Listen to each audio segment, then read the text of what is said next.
I think that Terrence Howard is changing the world of science, but not for the reasons that you might think.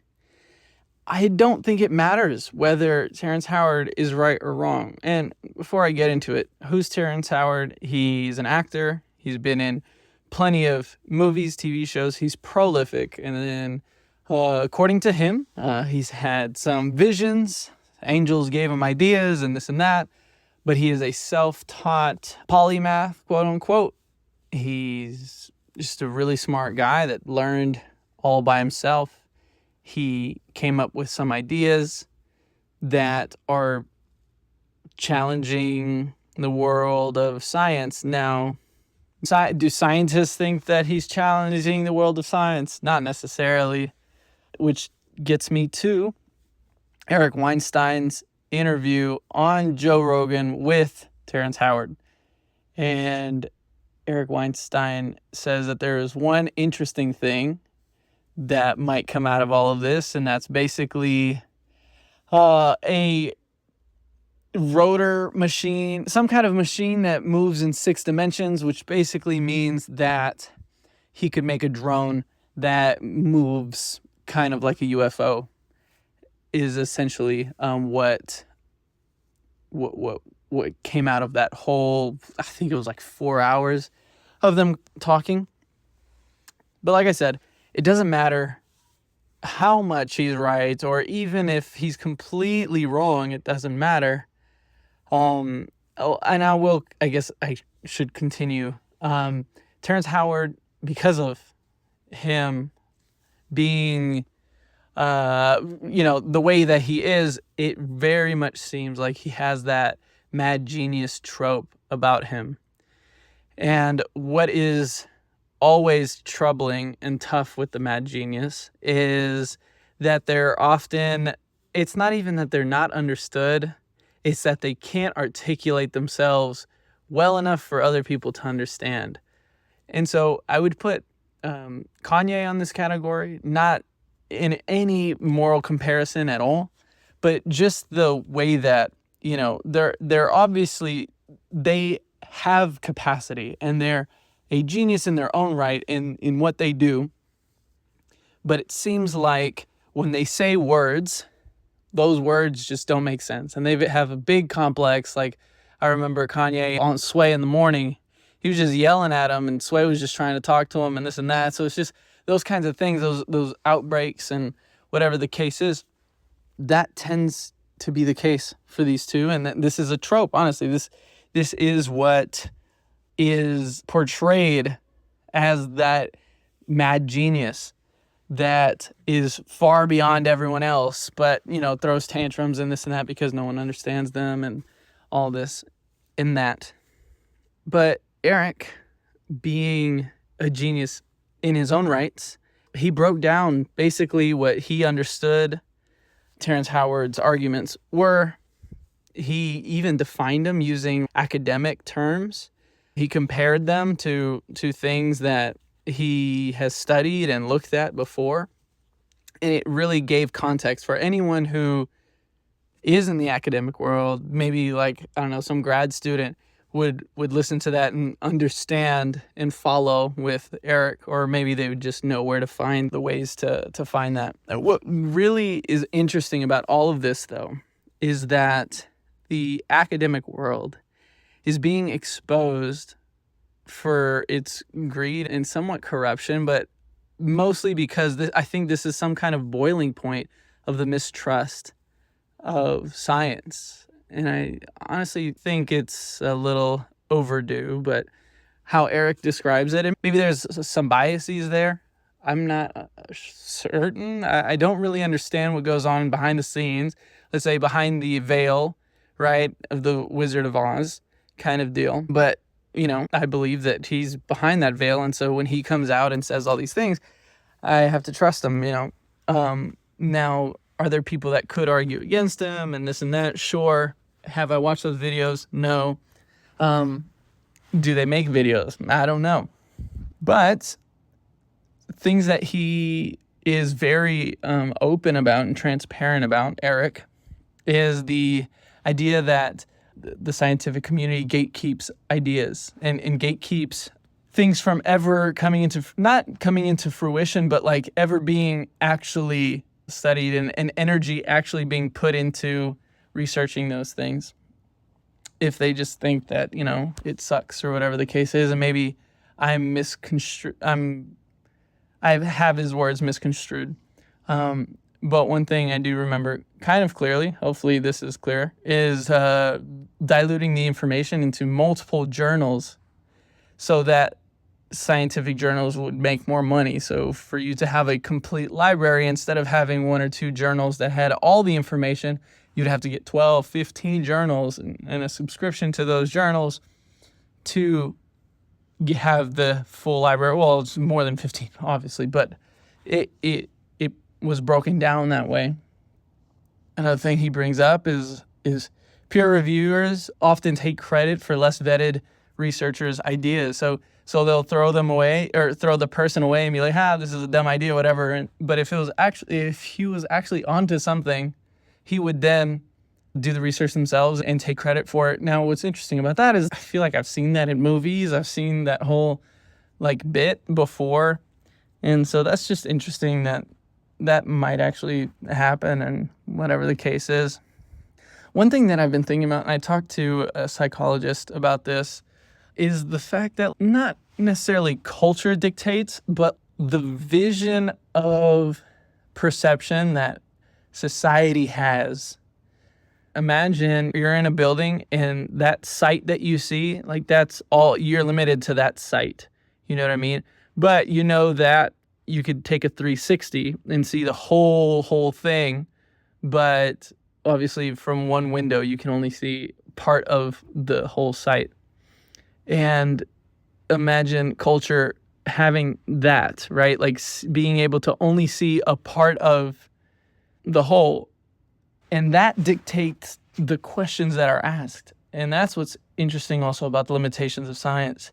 For example, there's a lot more psychological studies done, let's say, on white men historically because of, obvious reasons. That's why women's health is behind, and I'm talking biophysiological health, or where black mental health is behind and stuff like that, just because of culture and society, and they just don't have long-term research and all of this and that. Soft sciences is what they would call it. But that's what Terrence Howard brings up in the hard sciences, right? How we look at chemistry, how we look at physics, light and waves and stuff like that, and the true relationship between that. And I mean, Eric probably has I don't know, because he was brought up in the system, so there might, I don't know if there's bias. Look, I'm not smart enough to talk about the practical and the real and the science. I'm more philosophical, so I'm just thinking of implications and maybe looking at it in the more romantic or artistic way. So we don't know necessarily what's going on with all of that, but I do think though that all of these points culminate in the gatekeeping of the scientific narrative. What I would like to keep going off of is how certain experts seem to be about things, and also how singular and myopic their world becomes because they've become experts. I don't think that any expert has the capacity to philosophize anything that is worthwhile and meaningful for this reason. You find patterns. You find that, for example, geneticists are all predeterminists, and mathematicians believe that the world is all a simulation, right? And then psychologists, of course, believe in the free will, but then in psychology you have behavioralists and this and that, and it just gets very convoluted if you try to put all these things together. But by taking what they say seriously, it's very important to understand. And I think anyone that is a critical thinker should understand that science does not answer the big W questions. Science does not have the capacity to do that. And so anyone who philosophizes based on these things, singularly, they won't get anywhere meaningful. And I mean that because of what I just said about the disciplines, but also science. The heart of science is just to explain the physical world, explain the material world, and that's it, right? You can't understand what was before creation, because before creation, before the universe, there is nothing to study, because it's nothing, literally nothing. And just a lot of these questions science doesn't answer. For morality, science doesn't do a lot of these things. And so anyone who believes in science, that's an oxymoron. It just doesn't make sense. It doesn't make sense how you can believe in science. Putting your faith in science, that's what belief is, right? So putting your faith in science means nothing. I don't have the capacity to understand that. Maybe you're just saying, like, I believe what's right in front of me and that's it. But that doesn't answer for moral questions. Should I do this? Should I do that? Any should question isn't answered by science. And so you're contradicting yourself, right? We don't live by the facts entirely. Even if your way of doing things is pros and cons, the weight of the pros and cons list is a value. You have to attribute value to each point on the pros and cons list. You don't just go by the numbers. No one does, because you would make some dumb decisions that way. And that's kind of the problem with AI. I'm going on a weird tangent right now, but that's kind of the problem with AI is, like, you have to assert value for it to speak meaning, to make judgments, to make. You can't say, hey, ChatGPT, what's the best song out right now? And they can go by numbers and this and that, but somebody has to define that numbers, let's say how many streams it has, that makes it the most valuable song. But that's a value call. That's not like that. You're making a decision based on what you believe. So looking at straight facts doesn't give you any answers.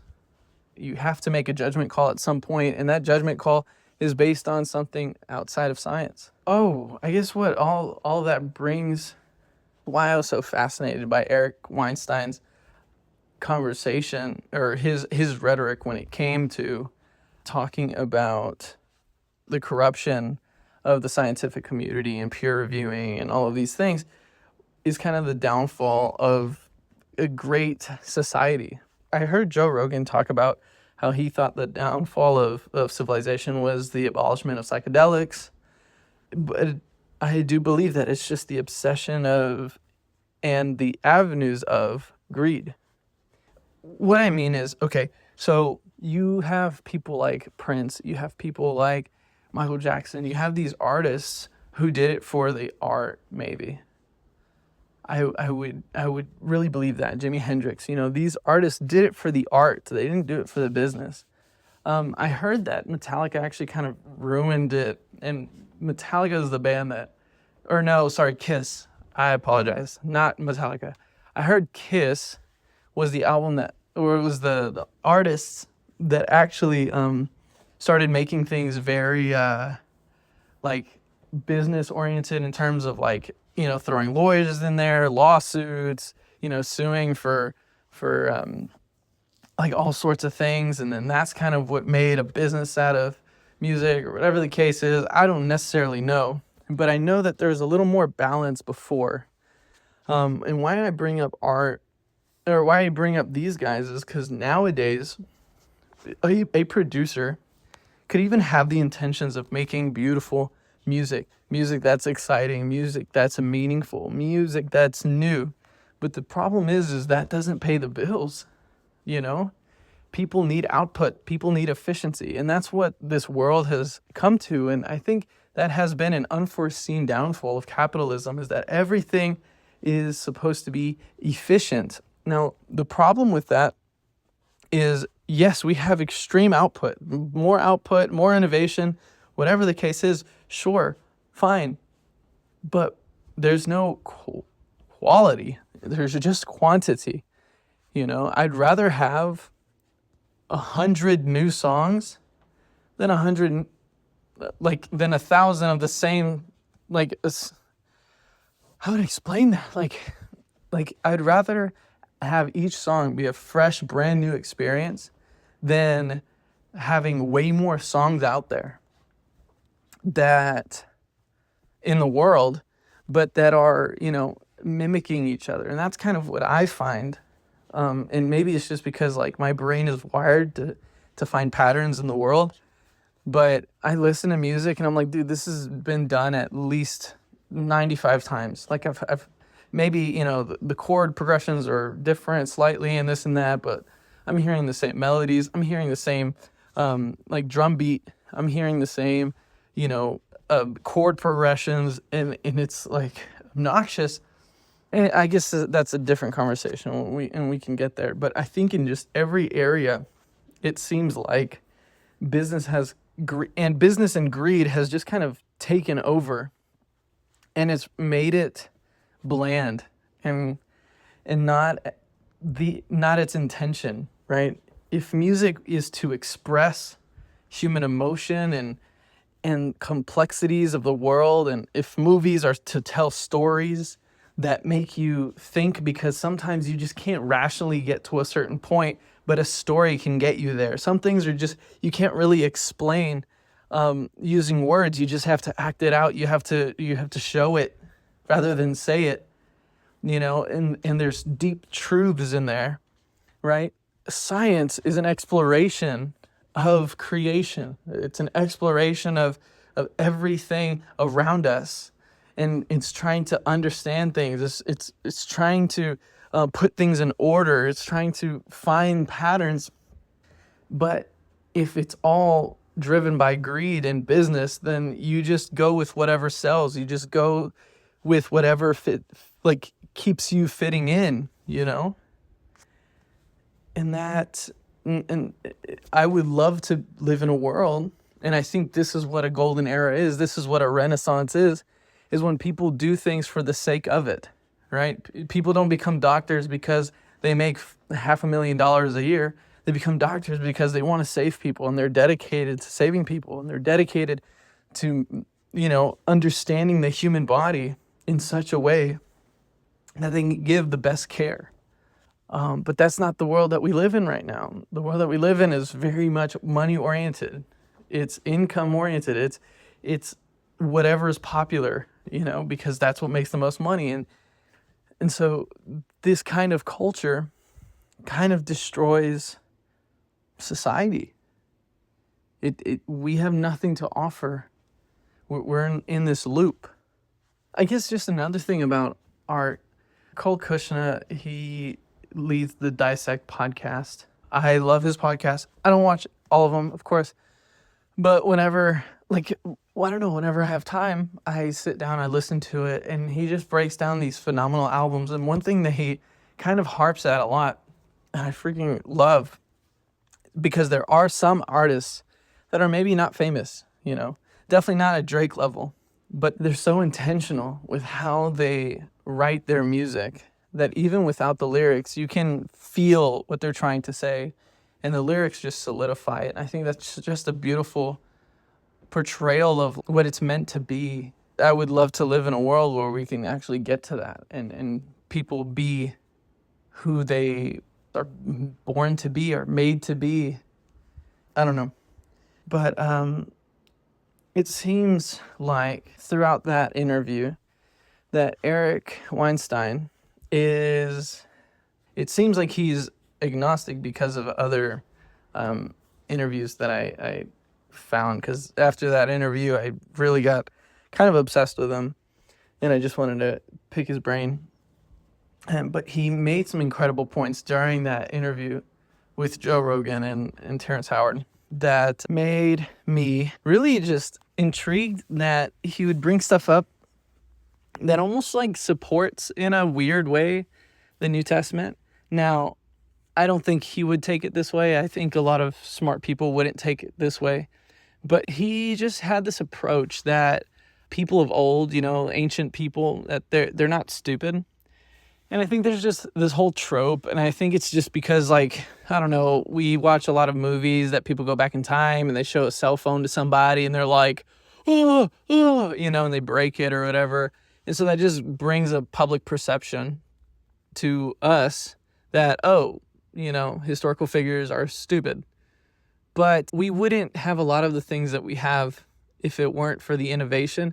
Like, I don't understand how that's even like a in question, because one, ultimately what we're telling ourselves is that they didn't have the capacity to rationalize or to dissect or to like try to understand the way that we do now. Yet you can't evolve from stupidity to being smart in just a couple thousand years. Like your like brains, like anatomy and physiology does not evolve that fast. So that's one ridiculous claim. And then the other thing is innovation, the geniuses in the past, and you're just going to say, oh, but if they saw a phone, then they'd go crazy. I think that if a baby can figure out an iPad or a phone, I'm sure that anyone, if you just explained, oh yeah, you just need electricity to power this and this and that. Oh, how do I make electricity? Then you explain that and then whatever. Or if you tell them, well, I need some kind of friction or that, some kind of energy transfer, they will figure it out for you, I think of like Da Vinci that made the tank and the helicopter 1,000 years ago or something. And I think about, sure, we have smartphones and this and that. They memorized history. Like before the written language, they would memorize like all of their history. There would be a dedicated person to memorize every single thing verbatim that they would pass down to like another person. And that's how they kept their information until books. And then, until language, and then language turned into books, and, then they had libraries and all that. It just doesn't make sense to me that would be the case anyways. But he brought up some, I don't know if it was not studies, just he just talked about it in a more academic way, I guess, where it wasn't so like me, I'm very intuitive. He's obviously not intuitive, or that's not his forte. I don't know how I would describe that. He's very sensory is what I mean. Like that's kind of how I'm gauging it, is between intuitive and sensory, meaning like, he needs to look at facts and stuff. Things need to be in front of him as opposed to like him daydreaming or whatever. I'm a daydreamer, and that's what I do. And so he, that's his gift and that's his talent, and he can do that. Why that ties in, sorry. It's because, the whole idea that a man could just hoodwink a whole civilization into thinking that he was God is a ridiculous notion. You guys might not even understand like how ridiculous every claim against like the story of Jesus is. If you just kind of had common sense and like maybe some background knowledge too. Like one thing is like, oh, they made up the story. Well, the thing is not historical fiction. Like, the born supremacy, for example, like that's a made up story that could be true, could not be true, right? Because it's so like the details are so like true and accurate. And so, that's what they think that happened with the Gospels. But the problem is that wasn't a genre. If you look at the fiction that was being written, it was like talking trees and just stuff like that. Like if you, just look at, and no offense, but the Quran's depiction, or not, sorry, yeah, I'm sorry. Actually, it is in the Quran, but also I'll specifically talk about the Gospel of Peter. I think it's the Gospel of Peter, which is non-canonical, but it talks about how the cross was walking. And then it told, the disciples or whatever that Jesus was resurrected or something like that. And like that, those are the kind of stories that you get out of fiction. So the idea of just telling a story that would be close to reality just didn't make sense to them because they just live life. And honestly, this is even my point now. Like, why make a movie so realistic? And why have actors that actually look like someone who would do the thing and this and that? Like, where's the make-believe? Like, I live my life. Why do I want to see someone else's life on a screen? Like, I want to imagine things. I want to go on an adventure. And that's how the Greek thought, and that's how stories were told. It's like, if you're going to tell a story, it better be an adventure, Regardless, sorry. I thought one thing that was interesting is Terrence's claim that 1 × 1 = 2 is actually like some kind of symbol describing how their math just doesn't add up. So the conventional math just doesn't add up, and how math becomes theoretical and many times not being able to be accurately proven or actually proven. Sorry. It's things like having calculations done to prove the multiverse theory, but you can't prove that because nothing can travel at the speed of light to get past our universe, right? That is expanding, and it's expanding ever faster, which doesn't make sense to me, because if the universe is expanding at the speed of light and light gets faster at the edge of the universe, dude, again, I'm not a scientist, but I definitely know that for you to get to another universe, if that's a thing, you have to travel faster than the speed of the universe expanding. And then when you're past that, you're then in actual nothingness, maybe, or I don't know, maybe some kind of border or whatever who knows. But then the space between the universes are also expanding, so you have to go faster than that to get to another universe. That's the math proves that, apparently. The thing is, and it's physically impossible to prove it. What's the point of that math? You know what I mean? Like, what truth does it actually give us? What science is that actually, right? And another thing is, so something like string theory, you have to build on assumptions, which to me is crazy. The idea that, again, I'm not a scientist. I don't know, everything that goes into, especially string theory. But from what I understand, there are assumptions that have to be made for you to do the math that gets you to other truths, let's say, and you base then on those truths, you do more math to get to other places, and that's how you get to the extent of what string theory can do. But I don't know if you can physically prove, like, let's say right now, physicists that, specialize in string theory, let's say that they're on step 50 of the process of understanding string theory. Let's say that 45 of those steps are assumed, and the building on assumptions, it seems like, right? Somebody can come by and try to, explain their thing. But, and that's the other thing. It's the ego. It's the not being man enough to just say, I don't know, right? Or you're right, this is an assumption, but how does the math add up, right? Which is better than, no, we've proven it. No, you haven't. It's numbers. No, and that's the whole point with, Terrence Howard is it's just numbers. Like, what?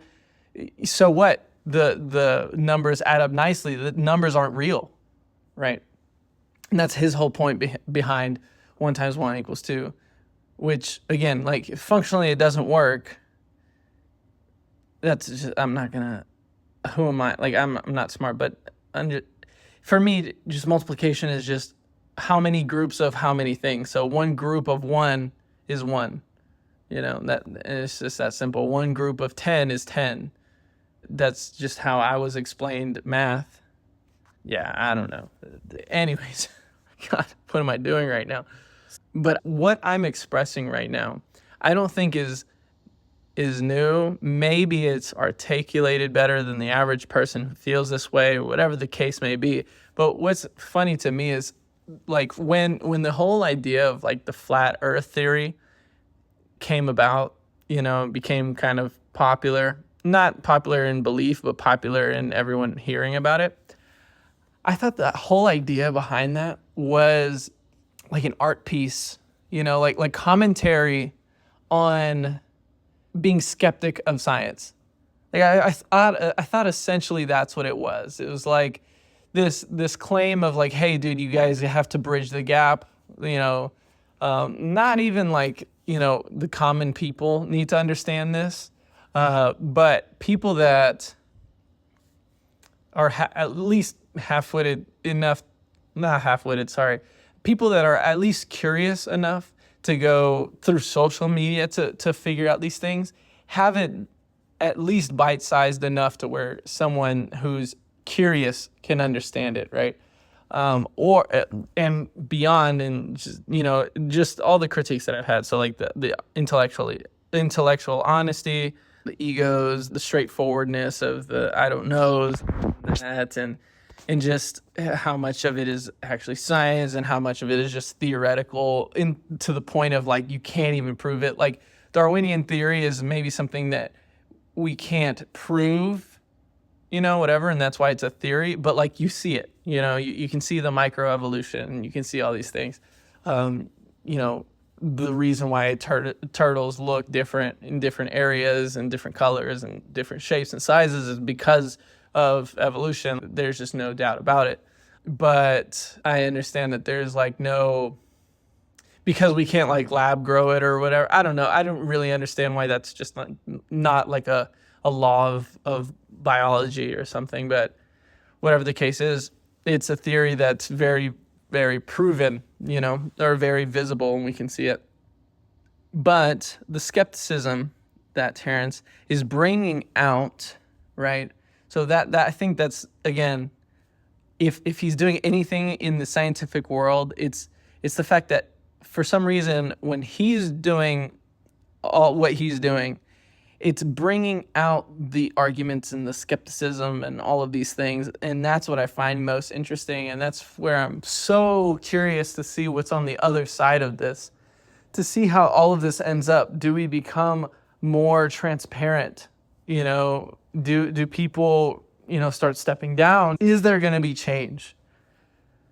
I am very optimistic in all situations, and I'll always root for the beautification of things. Like I've explained, what I think how science would be beautiful is just the earnest pursuit of curiosity, as opposed to having this whole political side to it, and like, oh well, if we go down this hole, it's going to imply certain things that can't be implied in society because everyone's going to get pissed, or whatever the case is. I don't know, whatever it is, like let science just be science, right? But what's interesting is the fact that there's nothing new under the sun. When I say that is this has happened. The public distrust in an institution that claims to have knowledge has already happened. It has happened in the world of Christianity. It's happened in church. It's happened in seminary. There was a generation of seminarians, if that's what you call them, that became atheist and agnostic and left the church and this and that because their questions weren't answered, or when what they found on the other side did not satisfy their thirst. And they just, that was a trend. That was a huge thing. And, there's a lot of testimonies of people between like the ages of, I think, I'm going to give a number. I didn't look at any studies. I just remember witnessing this. So let's say it had to be like 10 years older than me or something. So, let's say 35, maybe less than 10. Let's say like 33 to like 50 years old, let's just, broaden the range there. Those people growing up came through, which is also why, like, I don't believe in revivals, is because if the generation before them that was teaching these 33 to 50-year-olds, if they had biblical literacy, we wouldn't have lost so many people this way, especially not losing people this way. But these people came, asked questions, asked the philosophical questions like, why is there moral evil if God exists, and this and that, and that's essentially where I think the term like cop out like came from. It was in this era where Christians would give blanket statements of like, his ways are higher than mine, and this just didn't satisfy a whole generation of Christians. There were Christians that were growing up, and they left the church. And these people became atheists. A lot of them became raging atheists. And there's the psychology behind that. Like, for them to be raging atheists, they're just really more upset at Christianity than the disbelief of God. And I'll just put that out there. It seems insensitive because I just simplified their issue, and I understand that. But at the end of the day, I really do think that's all it is. And it's real, don't get me wrong. But it's things that are solved now. There's a lot of pastors out there that grew up in the same generation, asked the same questions. Maybe they had good teachers, or maybe they were just earnest and said, you know what, like, no one has the answers around me, but I'm going to find the answers. And so they did. They searched out for answers, and now we have a lot of pastors that know a lot of answers. And I've been blessed by it. I've been blessed for it. And this culture has raised me into the thinker, like the thinking Christian that I am. They were patient with me, and we went through together and figured a lot of things out that I had in my heart. And it led me down a path of seeking that truth and finding ways to answer my own questions if I ever had them. All that to say, the answer in this, I was actually watching an interview with Piers Morgan. He had 3 guys. He had Eric Weinstein, and he had 2 other guys. And the guy with the YouTube channel, this is kind of what he said. He's like, look, man, you're going to have to admit when you don't know, and you're going to have to articulate and find ways to be digestible for the common person. Like, this is the only way. And there's so much truth to that. For me to go further, there needs to be patience, right? I've already talked about how scientists, the trope, the stereotype is for them to be arrogant and thinking that they hold the key to understanding the universe in their field, right? Again, being myopic in that. But it's this self-righteous thing of like, oh, I'm smarter than everyone, and no one can understand me, and this and that. And the problem is, and if you know anything about Enneagrams, most scientists are Enneagram 5s, and the thing that they struggle with the most is communicating their findings. If you're a scientist, if you're hearing this and you've heard all of this, well, first of all, thank you so much. But just look up Enneagram Type 5. Go scroll all the way down to weaknesses. Read that. Then scroll down even further. And then there's depending on what website you use, there is like a level, 1 to 10 or whatever. 10 being the worst and 1 being the best in terms of like mental health. And most of these scientists fit in the range of like 5 to 8, like they're not that emotionally healthy. They don't recognize their own feelings. I've heard that a lot of these scientists like wish they would spend more time, in the office and neglect family and their wives and all these things. And they have these terrible, awful lives because they think that they're contributing something to eternity, and when really, their kids are way more of a contribution, more of a darker stamp of a contribution than, the science they do. But I don't know. I'm sorry. I don't know why I went there, but there's just, there needs to be humility and there needs to be patience. And if you're capable of that, cool, great. As a Christian, I think that these things aren't exclusive to Christianity, but they are fueled to be different. I feel like being humble when you don't have the empowerment to be humble is very draining, and same with patience. If you don't have that fuel to get you there, trying to muster up the fuel by yourself is exhausting. But yeah, I don't know if there's a end purpose to this podcast of this episode. I'm just so fascinated by what's going on, and really that comparison just kind of blows my mind a little bit, to be honest. Not a little bit, a lot, actually. But comment below any kind of question. I don't know, just make me think about this more, please. I'm so fascinated by this thing. Obviously, if you can't tell, I'm not well versed in any of this. Whatever side you are in this conversation, give me stuff to read, give me stuff to think about. I really appreciate it because it's just such an interesting, fun thing to think about and talk about. So let me know. But y'all have a great day. See ya next time.